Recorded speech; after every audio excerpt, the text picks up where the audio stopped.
Y'all see him in the streets struggling, young, dumb, and thuggin', give a fuck about nothing. Stuck at rock bottom, trying to come up on something. Pumping from sundown to sun. What's up, guys? Street Justice here. Welcome back to my channel. We are back to the reaction to Peaky Blinders. This is the season 2 finale, season 2, episode 6. And I don't know if it's actually going to go down this episode or if we're actually going to see it, but I really hope Thomas Shelby finally gets his revenge and finally takes out Mr. Sabini. But he is a great villain, so on one hand, I do want him to stick around, but on the other, man, he's got to go. But yeah, I don't know if this is the type of show where we're going to have a new villain every single season, but it would be very interesting if we do get one, because I did hear from you guys as well. I think you guys were saying season 4 I'm really going to enjoy, but we're not there just yet. I'm still really enjoying this season, so if I'm liking this one and I'm going to love season 4, who freaking knows what goes down then. But who's the other one? Elfie. I don't know if he can be redeemed, because last episode, probably the darkest one yet, I went over it quite a bit in the recap, but he killed Billy Kitchens and he nearly killed Arthur.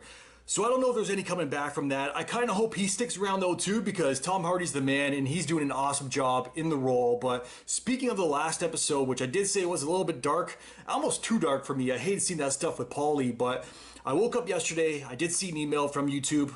Copyright claimed, the joys of YouTube. I hate it, but yeah, I trimmed out 30 seconds and then I was forced to trim out another 30 seconds and then another 20 seconds. And at that point, I just got so frustrated. I was like, you know what, screw this.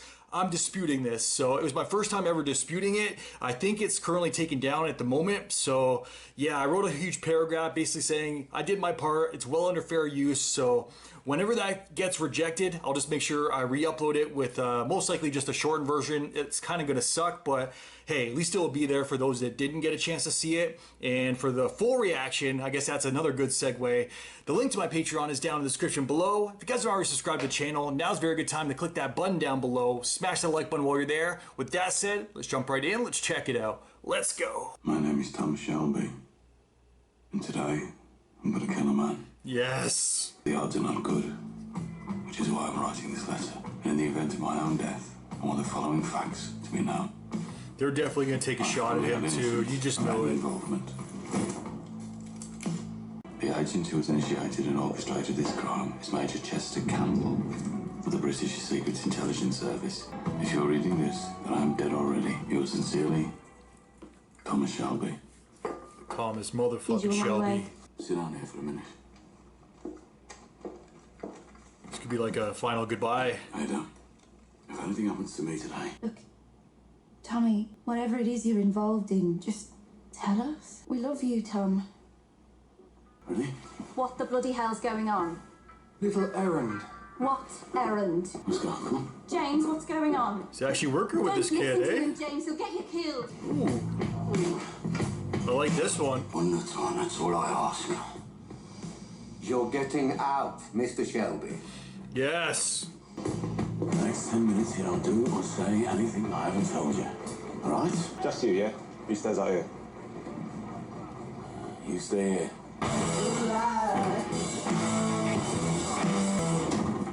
How did they get me out of there? I need to get you to a telephone. You need to make a call. It's all part of Tommy's plan. Want to let us in on the plan?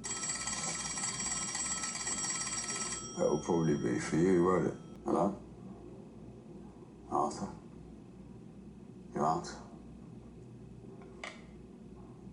So what, are they working together again? So that'll be your side of the street swept up, won't it? Where's mine?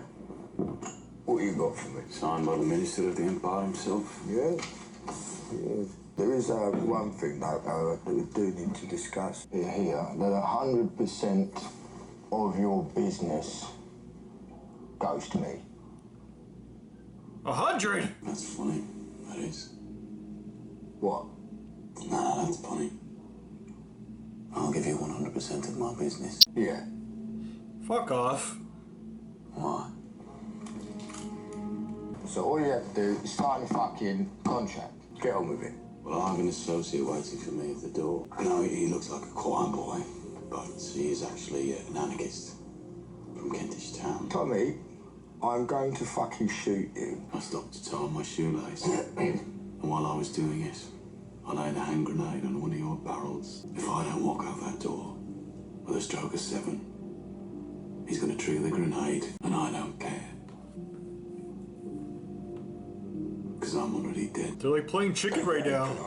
And we got Ollie over here like, pull over, pull over. Listen, I'll give you 35%. That's your lot. We got a deal. This kid just had to stand there. Free man. I need you today, brother. And pull some strings. Johnny Dogs. Tommy, You boys will meet us there. when will these be there, Captain? Captain. I'm a promoted you. Just don't bloody shoot me. Let's go to the derby, boys. Right then! Line them up! Yo, this derby's gonna be nuts. Today's rabbit. When I give you the signal, I want you to send that man to his maker. So these are the killers, eh? But I expect no excuses and no failures.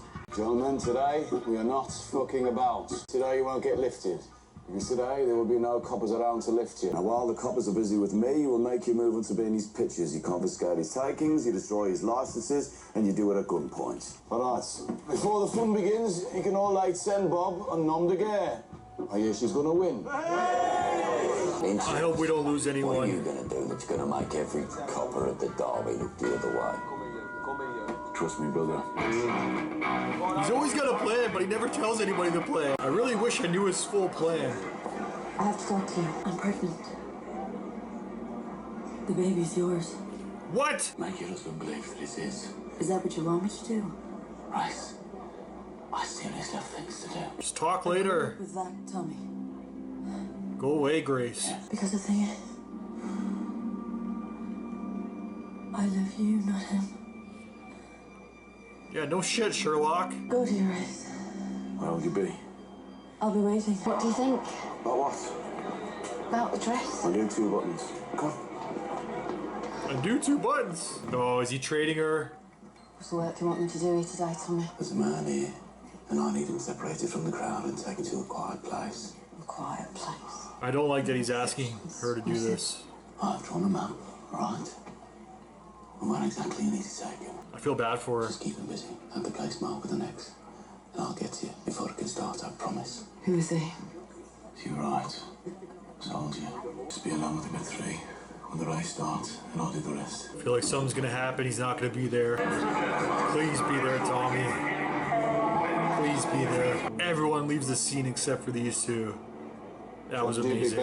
When you plan something well, there's no need to rush. Do you know something?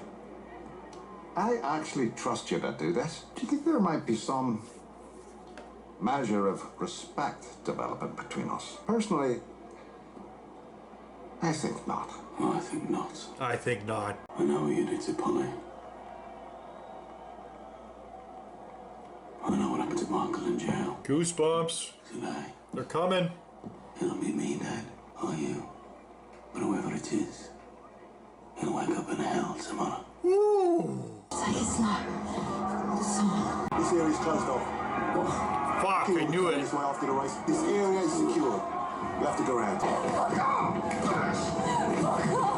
Get the fuck off me!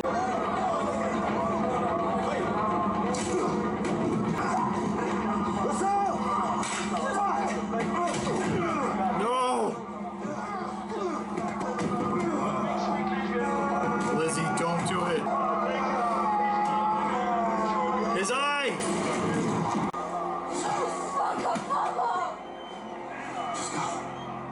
Go on, go! There he is. You're late. Have a seat. What up in your nose? You want to have that brother yours put down? Oh, I tried that. He bit the bit. Hello, Cobbets. Said to that sergeant 1 minute, he said 2. He's fucking dead. You place too much reliance on the police. That smile. Mr. Sabini. You promised Alfie that his bookies could come to Epsom. He was very hurt when you said no. That's how he got him back on his side. That's why me and Alfie are back in business. Oh, he's pissed. It's just a bad lose. What? You fucking lose, you fucking gypsy bastard! You lose! Take his hat and gun. Get him up. Take a seat. Sit down! Just go Going for a wee drive, Mr. Shelby? I'm surprised they're not just kill him right then and there. Or a friend from Birmingham. He's been taken care of. Sorry, I must go. Goodbye. Oh, Polly. Tommy told me you'd be here. And I told Tommy it should be me who finishes you. Do it, Polly. Yeah, you wouldn't do that here. No. Do you see any coppers? He shook. That thing sticking in my heart. You own part of that heart. You do. Oh! She actually did it? Don't fuck with the Peaky Blinders. Yes! How's he gonna get out of this? Like... Oh, God. Imagine that ride there, too. Just pretty much know you're going to your death. So fucking close. So fucking close. What's he gonna do? Flick the cigarette, punch, go for the gun, shoot. That's wishful thinking. Oh, and there's a woman. Nearly got Fucking everything! Oh, what the fuck? Get it done, boys. And the bleak midwinter. What? At some point in the near future, Mr. Churchill will want to speak to you in person. Mr. Shelby, he has a job for you. We will be in touch. Coming that close to death, though? I just wouldn't even give a fuck anymore. I decided I want to make real money. With you. What a day. What an episode. I've got some ideas, Michael. What a finale. And also, I'm planning on getting married. Alright guys, that was the Peaky Blinders Season 2 finale, Season 2, Episode 6, and what a finale, what an episode. I really liked it. There's a lot of stuff to go over, a lot of shit went down. Where should we start? I guess we might as well just jump right into it at the Derby, or the Derby as they say, but I don't know why. The first thing I want to start with is Lizzie. I don't know why I feel so bad for her character, and I know a lot of people are probably just going to say, she's just a side character, why do you even really care about her? But initially, I thought she was just going to be a one-off character in Season 1. She did her one-episode story arc with John, and then she played a more prominent role this season, and I like seeing her character kind of evolve, even as a smaller character, a side character, where she no longer had to be, more or less, I hate to say it, a whore, and basically hook herself out, and now she was actually trying to work legitimately, or I guess work more professionally under the illegal business of Thomas Shelby's and the Peaky Blinders, trying to make something of herself as like her or their secretary. But seeing her brought there to the Derby and then being forced, kind of persuaded into going back into her old ways because she knows the tricks of the trade, even though she's kind of moved past that, it was really hard to see. And I knew right from the get-go, as soon as Thomas was promising her, I will be there, don't worry, you're not actually gonna have to go through with the act, I knew something was going to happen, and I felt so bad for her. When she went through with everything, she did her part perfectly. Everything that Thomas asked of her, she did. She got that copper out of the way. She brought him down to, I guess he was the initial target, or the assassination target. I didn't realize that. I just thought he was initially another one of the coppers, but she brought him to exactly where she had to bring him. And then it wasn't necessarily Thomas's fault, but he should have planned more accordingly. Like, if you make a promise to someone like that, like, I promise you, I will be there before you get raped, you better make sure that you get there before they're raped, because, yeah, seeing her actually have to go through with it, that was rough. That was actually hard to see. Just as rough as last episode with Polly. I hate seeing that type of stuff. I don't know if it's just rape in general, but I'd assume that many people don't like seeing that, so that's why it's so hard to watch these last two episodes when it's come up. Yeah, and even though necessarily it wasn't rape, I guess more in this case it was rape. Both cases were, even though they were willing and they were going along with it, they still didn't want to. So I still classified both of them as rape, but enough with the R word. YouTube is definitely going to block this shit for sure. And this episode is going to be super hard to edit with all the music. The soundtrack in this show, I can't say it enough. I know you guys are probably sick of me saying it, but the soundtrack for this show is probably the best out of every show I've ever reacted to. I don't know if it's just the music in general that I really enjoy. I don't typically listen to this type of music. I'm more of a hip-hop head myself, old school hip-hop head, but you can't really listen to that new stuff nowadays. But I'm showing my age a little bit, but yeah, I love this stuff. I really want to pick up a Peaky Blinders soundtrack, but yeah, we've gone over the Lizzie. I've now gone over the soundtrack for the gazillionth time. I know you guys are sick of it, but yeah, I just love it.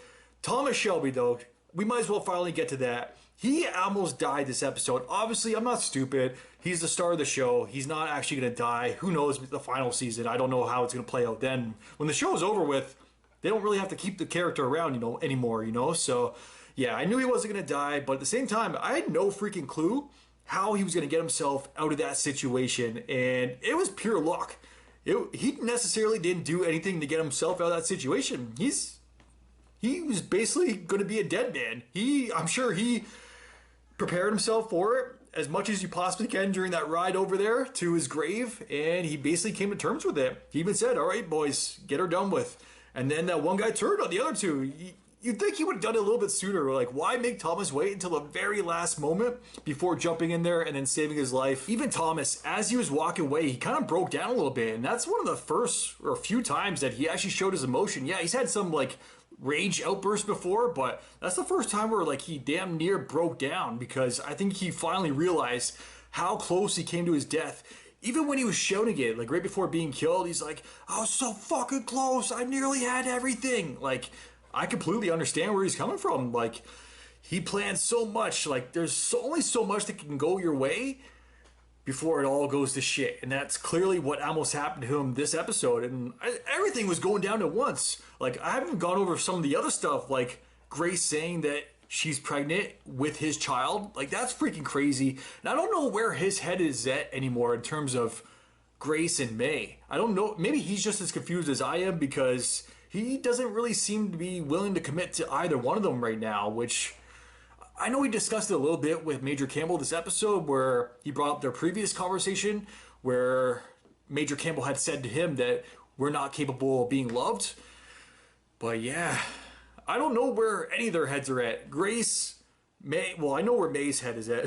I don't know where Thomas or Grace's heads are at. And I think it really comes down to that, because if they choose each other, I feel like Grace or May is just going to be kind of bumped out of the picture from there, which sucks. I feel bad for her too, because I really like her character, and I don't know, as weird as it is to say, I kind of feel like there's more of a connection with May and Thomas than Grace and Thomas now. Maybe season 1 Grace and Thomas, they were, two peas in a pod there. I felt like they were made for each other. But then when she went away after the season 1 finale and the events that took place there with her shooting Major Campbell and them getting married, going overseas and whatnot, I just feel like they kind of grew apart, and so did their chemistry. As crazy as that on-screen chemistry is, crazy as that is to say, I know they're just characters and these are not real relationships, but yeah, just the way it appears in the show, at least for me, the vibes, it's all about the vibe, and I feel like there's more of a vibe there with May and Thomas, but I could be wrong. Definitely let me know what you guys think in regards to that.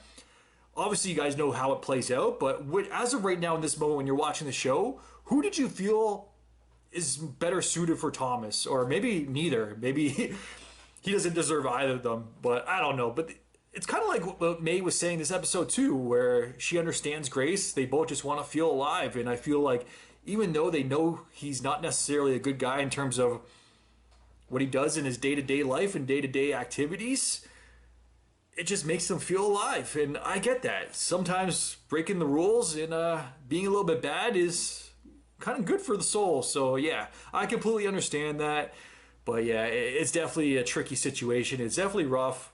I feel bad for the ladies though, because they don't deserve that. Grace is confusing though. She's pissed me off so much since coming back. So I don't know if I feel bad for her. May though, I feel bad for. Lizzie, I feel bad for. Thomas, I don't feel bad for. I'm just as jealous as Major Campbell. He's got 2 beautiful women to choose, and it's basically his choice. So yeah, I don't feel bad for him either. But Major Campbell, that's the one part that I've been kind of saving. I didn't go over it all yet in this outro, this recap. Paulie, she, as far as I'm aware, she actually took him out. Unless there's something crazy happens, because we even saw somebody find the body after, and he was fully slouched over, but we never saw him check the pulse and say, we got a dead body. I'm sure he's dead though. I could be wrong. If he pops up in season 3, I'll be fucking shocked.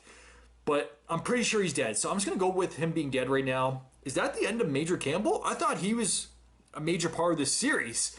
throughout the entire course of this series through, I think it's season 6. Did season 6 just air, or it's right about to? I know they're done filming it, but yeah, I don't know if it's already aired or not, so I could be wrong there. But I thought he was a part of that as well. So that was definitely a shocker to me. The whole time when Paulie was like pointing the gun at him, even though we didn't really see the gun, it was kind of kept low. And she was like, or I was yelling, do it, Paulie, do it. I didn't actually think that she would do it because they were in a public place and everything. She actually did it. So props to fucking Paulie. And Thomas, he has some of the best one-liners throughout the course of the show. Obviously, he's the star of the show, whatnot. But honestly, Paulie had the best line of his entire series so far. And I don't know if that could be topped. Because I popped when that happened. But yeah, that was freaking badass. I loved it. Paulie, oh, you guys know I've loved Paulie basically from the start. It's not just the Thomas show. Paulie, Arthur. I don't know what the fuck's going on with Arthur though. I'm glad he's free. But he's still on the Tokyo, the cocaine. Like, come on, man. I can only imagine that whole addiction getting worse next season. I wouldn't be surprised if that's one of the major plot points where he just goes further downward spiral. But I hate to see it because I do root for Arthur. I root for all of them. Even what Lizzie was saying to John this episode too. Like, I don't see the same thing in your eyes that I see in Thomas's. Basically, like, willing to use people. Like, he does seem like a little bit more pure, as crazy as that is to sound. But he's still a Peaky Blinder through and through, full-blooded Peaky Blinder. But yeah, there's almost like a little bit more sense of innocence to him. Because even when him and Arthur first went over to Lizzie's table, she's trying to cover her face and everything, he immediately tried to help her out a little bit. I know they had history and they had their former little fling, I guess. He was going to marry her. He actually tried to help her there. And I actually really like seeing that from John. And that's something I didn't really expect to see out of John. And I kind of forgot until he was like putting his hand on her shoulder and everything that they used to have a thing. And he was saying, oh, Lizzie, you didn't go back to your old ways, right? This is not the place to do that. Thomas is going to be upset with you. And she was protecting Thomas there as well. Not even saying, like, John, Thomas is the one that fucking made me do this. And the reason why I'm even here. That's another thing that pissed me off about Thomas, too. If he just would have let everybody know his plan from the start, I feel like everybody would be more willing to go along with it. But he waits till the final moment and then basically pushes them into it, forces them into it without actually, like, forcing them into it. He just kind of makes them feel bad about not doing it. And yeah, I hate the way he does that. I feel like there's a better approach to his actions. Obviously, he's always got a plan. He's always thinking ahead, but yeah, there's a better way to do it. But yeah, guys, I think I'm going to end it there. As always, definitely let me know your guys' thoughts in the comments down below. You guys can like, subscribe. Really helps my channel grow. Until next time, I am out. Enjoy your day. Peace. Well, I didn't smoke enough for you, didn't drink enough for you, wasn't fun enough for you, wasn't good enough for you, damn. You play me like a yo-yo and shit. Well, I'm not the one to be yo-yo, and when you put that shit on me, then I watch you leave, let you back in, you came back in and shit on me, drag me along for a week till my heart